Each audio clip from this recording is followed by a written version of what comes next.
would you describe the relationship going forward? As important, in a word. China is our most important trading partner. It represents more than 25% of our exports, and 1 in 4 of our jobs relies upon our trade. So it's an important relationship. It has changed in 50 years. China has changed.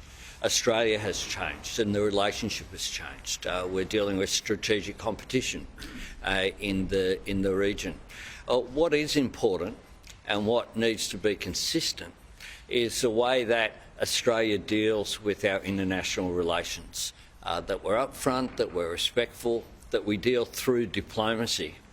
And I'm reminded of Kurt Campbell's comments saying diplomacy's back. And we engage in that way in Australia's national interest. It is in our interests to have positive relations. There are differences. We have different political systems.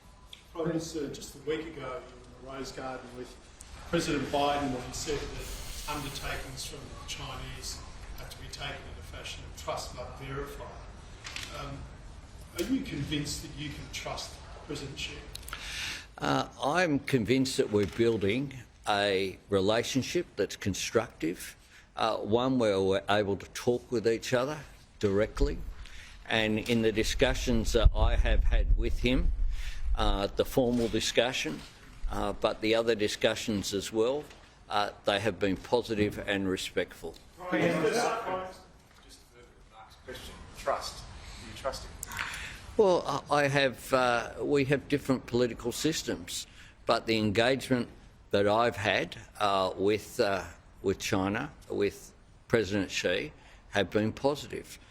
They have been constructive. He has never said anything to me that has not been done. And that's a positive way that you have to start off dealing with people. But we recognise as well that we come with different political systems, very different values arising from that, and different histories. But we deal with each other on face value, and we deal with each other representing, my job is to represent Australia's national interests. He is the leader of a different nation with different interests. Prime Minister, on the Washington visit, that was very important to cementing the AUKUS alliance.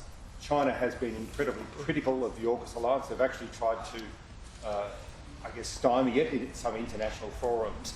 What's your message to Xi Jinping about the need for Australia to be part of that AUKUS alliance? Do you think China will accept a membership of that pact over time? Well, we're committed to AUKUS, and we're busy implementing it.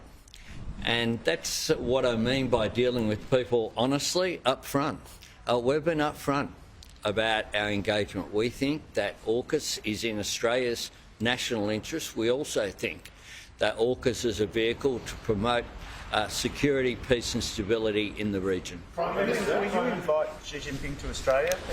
Well, I'm having a meeting this afternoon, and I will report after the meeting about what we discussed at that meeting. Just a couple more. Prime Minister, one of the biggest fears in the region is that Taiwan becomes a flashpoint, that there could be some kind of engagement between China and the West over Taiwan. Can you clarify, at this point, after all of your international engagements, your position on Taiwan's future and Australia's role if there was to become a flashpoint there? We support the status quo. Prime Minister, some commentators are saying this is your most important overseas trip yet. Do you agree with that assessment? And what's your message to homeowners in Australia who are seeing you undertake all this overseas travel and might be copying a rate rise tomorrow? Well, I'm not a commentator, so I'll leave that to others. What I say is that quite clearly, yesterday I was with 250 Australian businesses. That's about Australian jobs. That has an impact on our economy. That has an impact on inflation. It has an impact on how successful we are. We're a trading nation.